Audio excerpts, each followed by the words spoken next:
പ്രിയമുള്ളവരെ, അനുദിന ബൈബിൾ ചിന്തയിൽ 1 മിനിറ്റ് ധ്യാനത്തിൽ ഇന്നത്തെ നമ്മുടെ ധ്യാന വിഷയം ഈശോ പിശാച് ബാധിതനായ ഒരു ബാലനെ സുഖപ്പെടുത്തുന്ന രംഗമാണ്. അവിടെ ഈ പിശാച് ബാധിച്ചു കഴിയുമ്പോൾ കുട്ടിയിൽ വരുന്ന മാറ്റത്തെക്കുറിച്ച് കുട്ടിയുടെ അപ്പൻ പറയുന്ന കാര്യമാണ് നമ്മുടെ ധ്യാന വിഷയം. അപ്പൻ പറയുന്നു, പിശാച് ബാധിക്കുമ്പോൾ അവൻ തന്നെ നശിപ്പിക്കുകയാണ്. നമ്മുടെ മുമ്പിലുള്ള ഒന്നാമത്തെ ചോദ്യം ഇതാണ്: സ്വയം നശിപ്പിക്കുന്നവരാണോ നാം?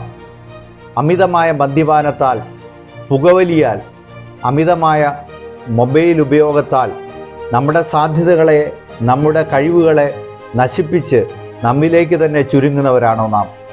രണ്ടാമത്തെ ചോദ്യം ഇതാണ്: മറ്റുള്ളവരെ നശിപ്പിക്കുന്നവരാണോ നാം? ദൂഷണം കൊണ്ട്, അപവാദം കൊണ്ട്, അന്യായമായ ആരോപണങ്ങൾ കൊണ്ട്. ബൈബിൾ പറയുന്നു, അങ്ങനെയൊക്കെ നാം ചെയ്താൽ അതെല്ലാം പിശാച് നമ്മിൽ ബാധിച്ചിരിക്കുന്നു എന്നതിൻ്റെ സൂചനയാണ്.